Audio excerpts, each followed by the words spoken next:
Comment faire la différence entre l'amour et la dépendance affective? Je vais vous donner 4 points, 4 différences qui vont vous aider éventuellement à repérer si vous êtes dans cette situation. Premier point, le rôle que vous attribuez à la personne qui partage votre vie. Lorsque vous êtes amoureux, vous pouvez attribuer une grande place à votre conjoint ou votre conjointe. Ça peut même être un pilier sur lequel vous pouvez vous reposer, mais ça n'est pas toute votre vie. Lorsque vous êtes en dépendance affective, vous avez tendance à considérer l'autre comme le centre de votre vie, autour de quoi tout tourne. En quelque sorte, vous lui donnez la responsabilité de votre bien-être. Donc vous dépendez de lui pour aller bien. Et finalement, on pourrait comparer ça à un pneu crevé. Désolée pour l'exemple, mais c'est vraiment ça pour moi. C'est-à-dire qu'il faut que la personne qui est avec vous vous regonfle sans cesse pour que vous puissiez fonctionner, pour que vous puissiez rouler. Or, à force de vous regonfler, c'est l'autre personne qui va s'épuiser. C'est pour ça que c'est possible que dans ce genre de relation où il y en a un des deux qui est dans cette dépendance affective-là, le partenaire au bout d'un moment s'en va parce qu'en fait il est épuisé d'avoir à donner autant d'énergie pour justement que la personne en face aille bien.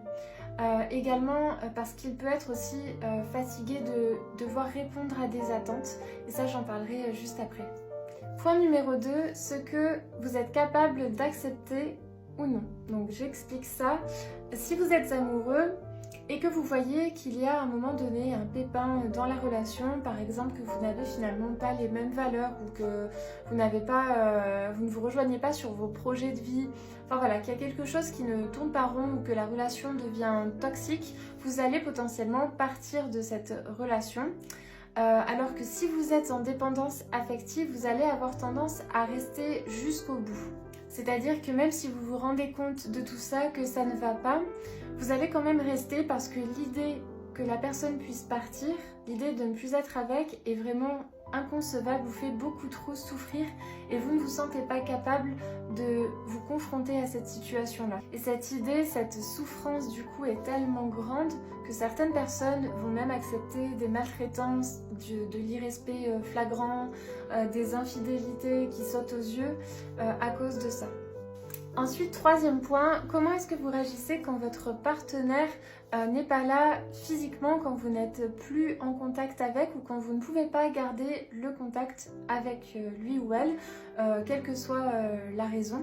Donc si vous commencez à paniquer, à vous sentir mal, à lui sortir tout un tas d'excuses pour qu'il reste, parfois vous ne vous en rendez même pas compte.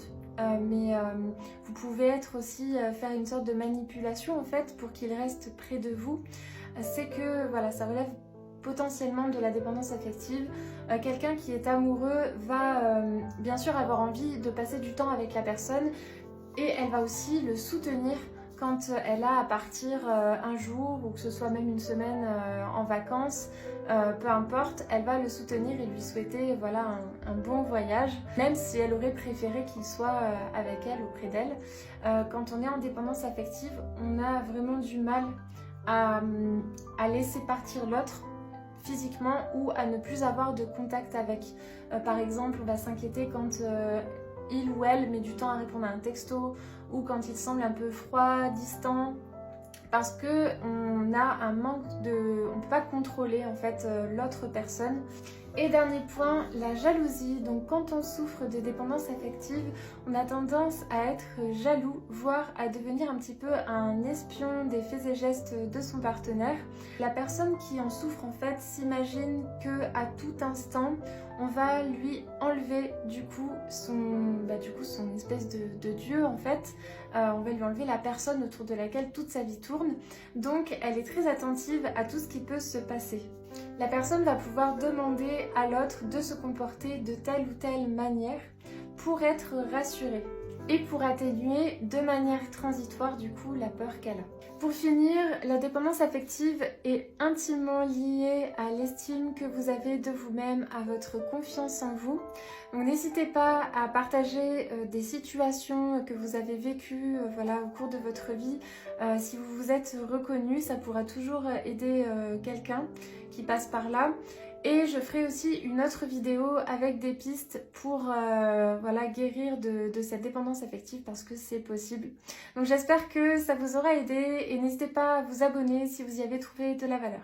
Je vous dis à demain.